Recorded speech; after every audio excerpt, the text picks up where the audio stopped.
gets out of this damn Impel Down, and be the first in 10 to chop off your head. You be asterisk asterisk asterisk asterisk asterisk D, if you don't release Laozi, Laozi will really FK. All of a sudden, in the Crimson Hell on the first floor of Impel Down, Buggy's elegant and easygoing greeting began to echo. The other prisoners in Crimson Hell all watched this scene with dull eyes. They could never have imagined that the clown Buggy, who was originally imprisoned here with them, dared to treat the red-haired Shanks, the New World 4, with such an attitude. Emperors. What made them unbelievable the most was that the red-haired Shanks just looked helplessly at Buggy the Clown's crazy insults, and he didn't seem to want to get angry at all. Even the members of Red Hair Pirates laughed and watched this scene, as if they already knew that there was a special relationship between the red-haired Shanks and Xiao Zongji. Who is this clown Buggy? Originally, because Buggy often said some nonsense, saying that others are not allowed to say that he has a red nose, these prisoners all regarded Buggy as a clown. Daringly, the real clowns are actually them.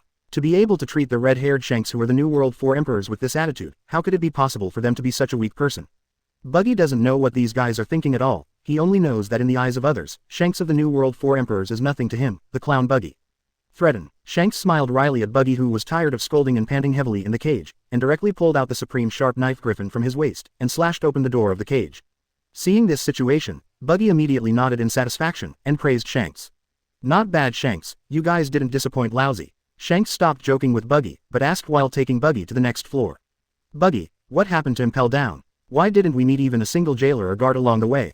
Hearing this, the excitement on Buggy's face from escaping from that damned cage gradually disappeared, replaced by vigilance and solemnity. Shanks, do you still remember the time when we were in the Roger Pirates and fought against the Whitebeard Pirates, the guy the first told you about, the guy who didn't sleep a wink for 3 days and 3 nights? Shanks was confused by Buggy's words for a moment, but soon remembered who Buggy was talking about, and Dang even pointed to the scars on his eyes, and said in a deep voice. Of course I remember, the scars on my eyes were left by that fellow Blackbeard.